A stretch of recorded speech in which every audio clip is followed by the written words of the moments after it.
Okay, in this video, I'm going to be walking you through a live sales call where I made a sale for 9,000 US dollars. I received 900 USD in commission for about a 45-minute to an hour call. You'll see the discovery. This is me selling an offer that I am working on as a closer. It's not me selling my own offer like other gurus. I've actually been a closer for the last 2 years. I still work as a closer currently, even whilst I have my own business. So I'm doing the thing I actually teach. This call here, I'm going to walk through exactly why I do certain things on the call, why I ask certain questions, why I say certain things. And as a result of you watching this video here, you're going to get an in-depth understanding on what goes on in the back of the mind of a $50,000 per month closer, so you can actually learn, replicate, and take this into your own sales process so you can start closing more deals. Enjoy. Okay, boys and girls, here's the call review. Couple things I will just highlight before we jump into things. Reason I'm going to be so smiley and have such good energy in this call is because prior to the call he was messaging, and the person who spoke to him on the phone prior as well did say he was nervous. So that's the reason I have such weird high energy. It's just to actually make him feel comfortable, make him feel safe, make him feel like, hey, we're okay, we're not going to hurt you. Okay, so let's dive into things. I'm doing great. Thank you so much for asking. You're dressed very well. Sorry, what was that? You're dressed very well. I like the suit. Okay. Yeah, I mean, I've heard some of the stuff to just get prepared. I saw that part, so I was like, let me just, be as prepared and ready as possible. Awesome, man. You're making me look undressed now. It's all good. So yeah, that's why I'm doing all this stuff here. Saying it looks good, making him feel underdressed, makes him feel comfortable, and hopefully the nerves reduce a little bit. Lovely to meet you. Just to quickly introduce myself. So my name is Reese. I'm the head admissions officer manager with Front End Simplified. Okay. Secret, I do have a weird accent. I know it's because I'm from Australia. Okay, so if anything I say makes no sense, just ask me to repeat myself. I'm more than happy to. Okay. Sure, absolutely. With me, I'm making a joke about my accent there. That's just to drop sales resistance, bring some humor into the start of the call. Once again, kind of going back to having good energy, just so he knows, hey, I'm human. We can have a laugh, we can have a joke. You are okay. You are in safe hands. We can have an open conversation. No worries. Thank you. Appreciate that. You're good, man. Now, the way we like to run these interviews, they are really relaxed, right? Not too scary. What we're going to do today, dive into your current career. What actually has you wanting to make some change outside your current career, and pursue a career in tech. And then from there, just make sure your goals do align with the career in tech, and that you are a fit for the bootcamp. If you are a fit, what I'll then do here, I'll run through all the details of the bootcamp, job guarantee that we will offer as well. And if there's any questions at all, just feel free to ask them as we go through. More than happy to answer them as well. All right, sound good? Yeah, that's perfect. Thank you. What I just did there was setting a frame for the call. So when you set a frame, you just explain, hey, this is how the call is going to go. And then, yeah, sound fair enough. Sound good? Awesome. Let's do it. I know you spoke with Emma. I've only had a very, very brief chat with her, by the way, so I'm not going to assume anything from that very brief chat. So tell me, why is that, Emma? Yeah. Reason I say I know you spoke with Emma, don't want to assume anything from that chat. Emma is the triager or the setter that set this call or triage this call. I like saying this because if I start, like a setting call and a closing call, very, very similar. Triaging is very, very similar in terms of situation, problem, goal, future-based questions. I don't want to ask the exact same questions and this guy think, what the fuck, these people don't communicate. So I just say, hey, I know you spoke with Emma. Don't want to assume anything from the notes she's left me. You never know what she's like. So tell me, why are you here today? And then ask my first question, which is just we're just looking for a goal out of this question. Yeah, it was great speaking with Emma for sure, and I felt like she definitely helped, just kind of give me a quick overview. But yeah, kind of what I was explaining to her is just really interested in learning something new, some new skills, and more possibilities. I was just kind of quickly telling her, I've been with my current job for a while, for 10 years now, and just really looking for something new, and really just want to take skills into my own hand and have something that, if I choose to stay here, maybe gives me more leverage to, just give me more importance possibly, or if I choose to move away from the company, then, I have the skills necessary to start in a new career field and everything like that. So that's kind of like the quick version of, I guess, why I'm here. But really just to keep learning, growing my network, seeing just what else is out there. Like I said, been there for 10 years. So there's been ups, there's been downs, but I'm starting to feel like, I would like to move into something new and different. And like I said, just see what else is kind of out there and, how else I can improve my life and everything like that. Yeah, awesome. And I guess, what's the ultimate goal that you're looking to achieve as a result of doing something like this? I know you mentioned skills, having leverage and stuff like that, but what's your idea? Yeah. So what I'm doing here, when I asked my first question, why are you here today? What sparked your interest? Why we're on this call? You want a clear goal because then it makes your situation, problem, part of your call so much easier. So when I asked why are you here, more skills, leverage, fucking whatever he said, it's very vague. So I'm just when I ask what are you actually looking for, that's me clarifying where does he want to go so I can then go into the rest of my call. Obviously, more money for sure. I know it's not an overnight thing, but yeah, definitely more money. Yeah, right. More money is an end. More money, so that's actually his goal. For sure, and really just being able to kind of take back more control of my time and kind of have just more flexibility, with work and kind of really have that really good work-life balance, stuff like that. But yeah, definitely just, trying to improve my situation, make a little more money, be able to possibly get a house or, something like that. Just there's just little areas of improvement that, this sounds like it may be able to lead to, what I'd like to accomplish in the next 5 to 10 years or so. Awesome, man. So He actually wants more money. So when he said earlier, I want to upskill, I want more leverage, that was just fucking fluff terms for actually, Reese, I want to make more money, I want to improve my situation, I want more work-life balance as well. Awesome. We have real tangible outcomes, things he's looking to achieve. We can now dive into situation and problem parts of the call. What are you doing for work now that you've been doing for 10 years, I think it was you mentioned? Yeah, so I currently have a pretty decent job at the moment. I'm actually an event manager for a nonprofit organization. We actually do big culinary events, and I'm from San Antonio, Texas, and we actually do the Wine and Food Festival here. So pretty big deal for the most part in that. But then also I work for a digital marketing agency, I handle clients' social media accounts, do some minor web development or design or kind of website management, some slight content creation, for our social media clients and stuff like that. So I'm kind of in that like digital tech world, maybe like adjacent to it. Yeah. So yeah, that's currently what I'm doing. Like next door neighbors. Yeah, like kind of adjacent. Yeah, no, not exactly, but I kind of brush some of the things. I say next door neighbors because I'm selling a boot camp on how to become a front-end developer, which is like building websites, app interfaces, user interfaces. He's doing digital marketing. It's kind of similar. It's a shit joke. Forgive me. All right. Yeah. Okay. What's your main job then? Is it the event management stuff and the digital marketing agency stuff on the side? Or are you doing both and you're just like so? Yeah, it's a little confusing, I guess, in the moment. So it's the woman I work for. She owns both entities. So she has merged it lately. So it is one job, but like kind of wearing multiple hats. Doing XYZ for the nonprofit side of things, and then we have like clients and stuff for the marketing side. So I know it kind of sounds like two, but it is kind of merged, and I do work for one person. She just happens to have like multiple businesses and stuff like that. Yeah, that's awesome. You've really got skills in terms of like event management as a whole, and also social media as well. A lot of students who do really well typically come from a marketing background as well. So if you've got management on top of marketing experience, then you can learn how to code. Like you'll do okay. Right? That's what I feel like is kind of the next like maybe the next like skill or something that could be added to like what I currently do to again either help me in the current job or pursue other newer things. Yeah, absolutely, man. The reason why I said this is because I can tell this guy here through his language. He said earlier, like I think, and then also through his body language and how nervous and jittery he is. I can tell he lacks confidence in himself. So I just but I just did a little story tell like how some of our best students, they typically come from a marketing background. So I'm saying, hey, where you are now, other students have been there. They do really well now. Okay, we're doing this boot camp. So it's not a big little influence tactic, but it's just a little drop in there. You mentioned before obviously wanting to have more money, more control of your time, a little more financial flexibility of schedule and stuff like that. Does that mean right now in your current role you don't feel like you have those things? Not necessarily. So this question here is to get pain and problems. So the reason why it is so important to get a goal at the start of your sales calls, when you ask why you're here today, what sparked your interest, why are we on the fucking call together? The reason why you need this goal is because this question here I just asked, you said earlier, Reese, you wanted to have financial freedom. Does that mean right now you feel like you don't have the financial freedom you would like to have in your career? Reese, no, I don't.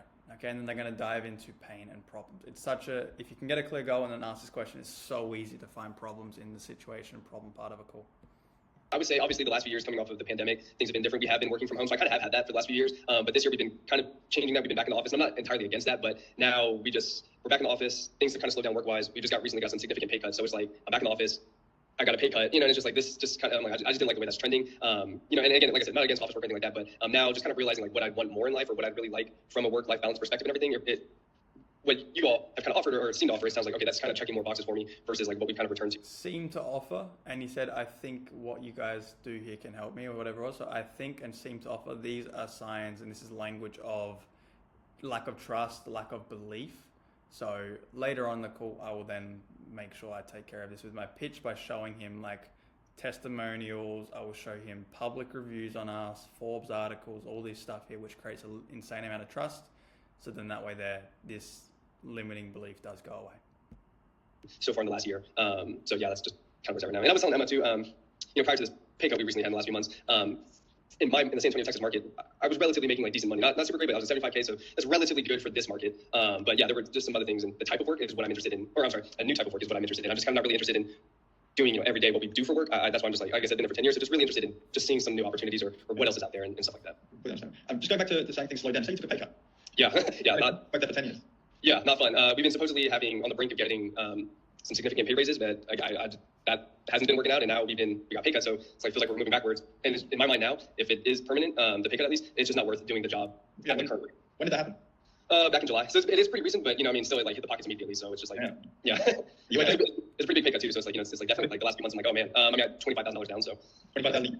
Yeah, we're like from 75 to 50K. So 50K still is okay, but I was really used to that. It's not good enough for me at the moment. You believe 50K a year is okay? No. I was saying it's not okay. It's not for me at least.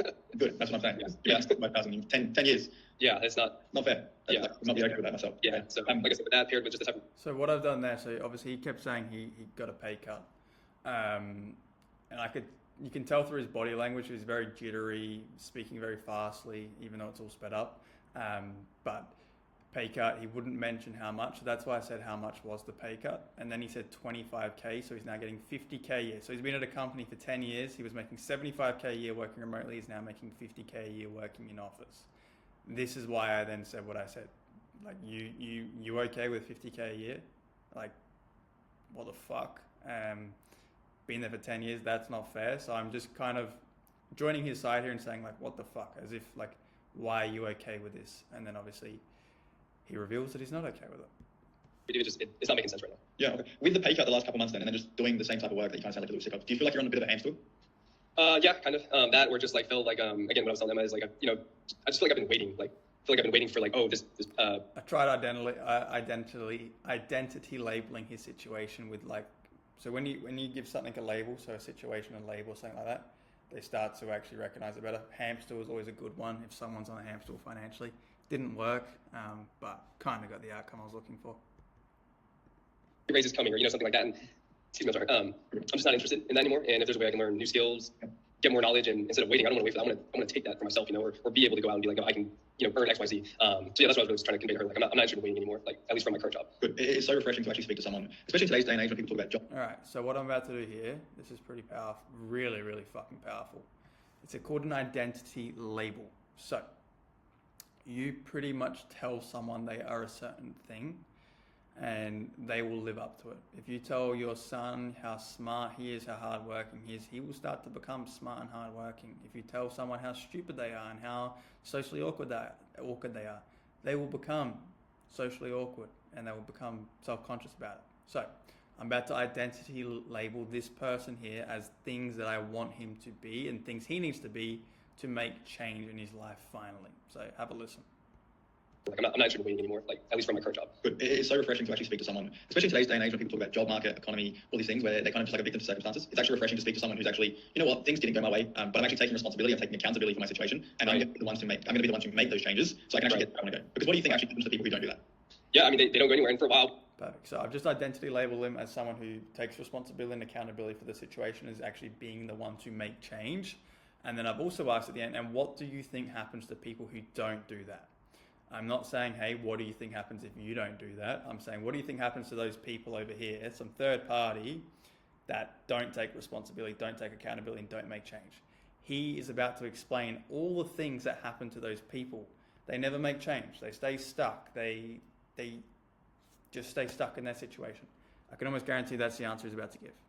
Honestly, like for a few years, I feel like I was kind of a victim of that mindset myself. I would say definitely last few years, like I said, there's been ups and downs with this job. The last few years prior to this year had definitely been on the up, but now that we're down, I just am like, because even before the pandemic, I was wanting to leave this job. Pandemic hit, things changed.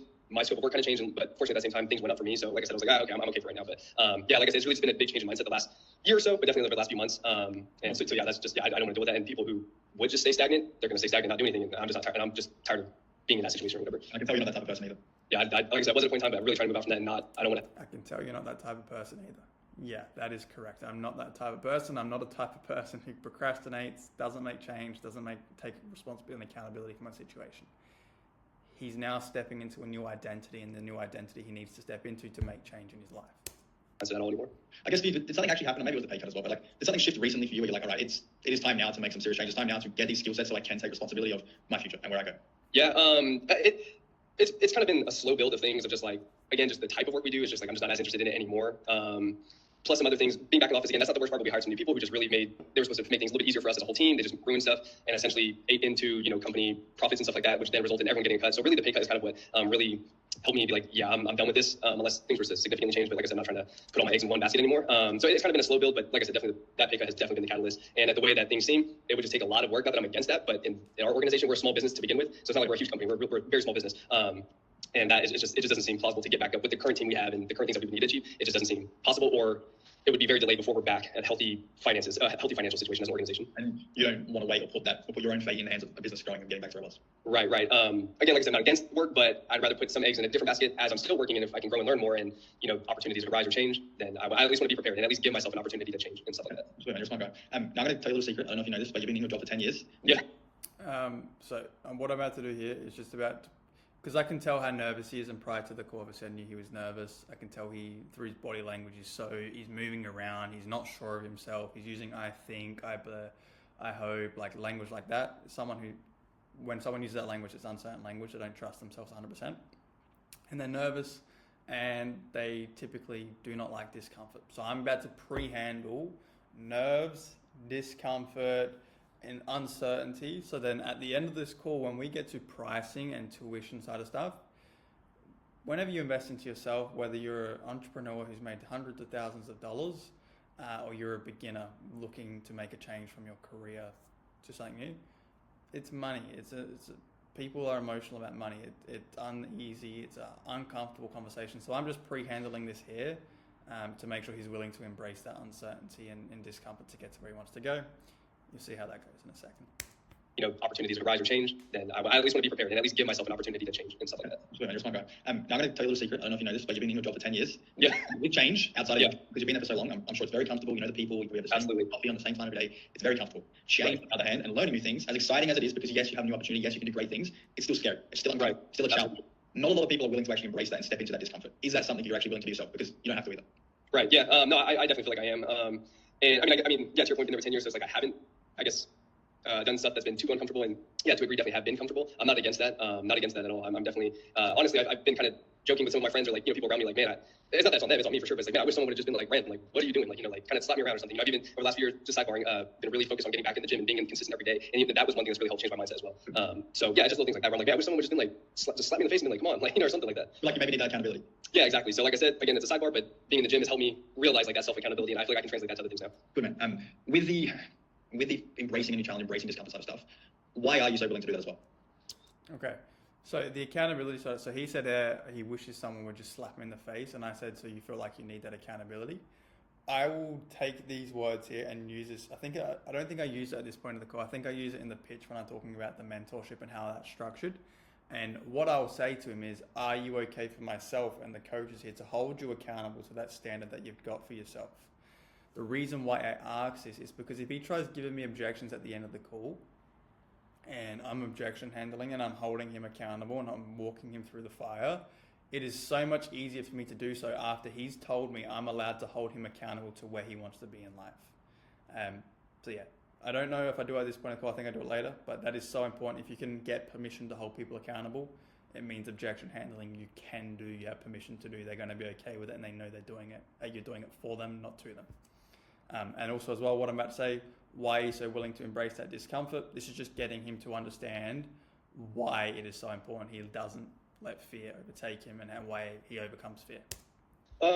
Really, I think it just comes back to, again, the fact that I have been with the job for 10 years. I just am at a point really now where like I want change. If it's good or bad, I just want something different. If this works out or if it doesn't, hey, at least I tried. And if once again, if this works out or if it doesn't, this is uncertain language. This means I know he doesn't truly believe in himself or us.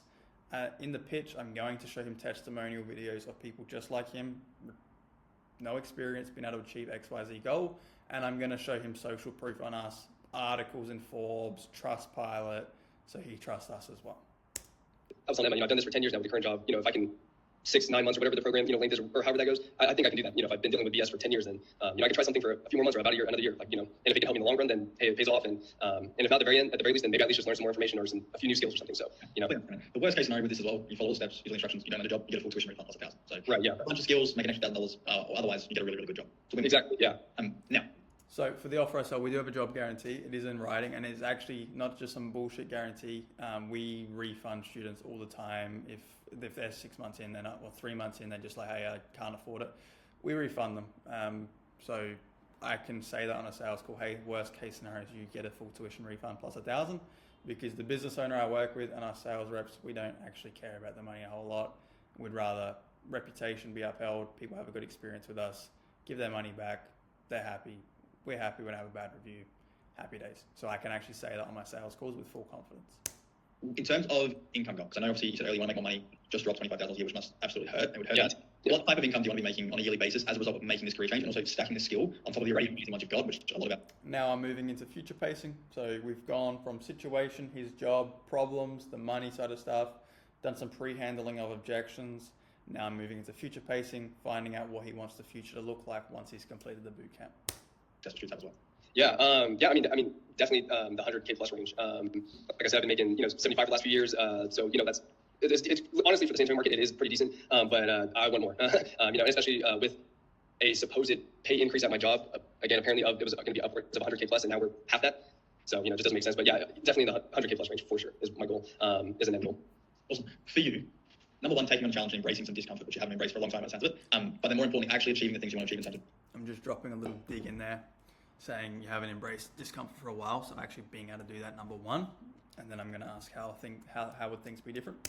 In your career, how is that going to make things different for you in your life? Like how would things compare not only to where they are now, but where they've been for some time now as well? Yeah, well, I think it just could, I think it could just help in general, maybe with the quality of life. Again, like I said, I've been making some okay money for this market, and maybe some of it's on me, which is maybe I need to be better at saving, whatever. I still have my budgets and all that stuff, but I'd like to get a house at some point. I live in some okay apartments, but it's not, it's not the end of the world, but it's not great. Would love more space, stuff like that. Just be able to do that. Maybe, take care of my family a little bit more. I have a younger sister, just be able to help her, with things in the future if needed, or stuff like that, or help my brother with things if he ever needed, or just like friends and family around me. But also being able to have a little bit of excess money to maybe go travel a little bit more, or have that money to, carefully and smartly invest in other things to help make, more money. Just really expand my horizons a little bit more. Where at the moment I just feel like I'm a little, kind of boxed in, or there's like a ceiling, kind of like a little boxed in, 50,000. Yeah, pretty much. Yeah. A little tight. Yeah, exactly. For you to be able to, number one, increase your income, because that sounds like the problem you may have is an income problem, but yeah, increase your income so then that way there you can buy a house. You've got a brother, you got a sister. If they need their brother to help out, you can help them out. You can help and have more freedom and more financial flexibility to build your future through investing as well. How would that make you feel to do all those things there? Well, that would make me feel amazing, and definitely, I'm sure to a degree, kind of take like a weight off my shoulders or whatever. Just tying an emotion to his tangible goals in life.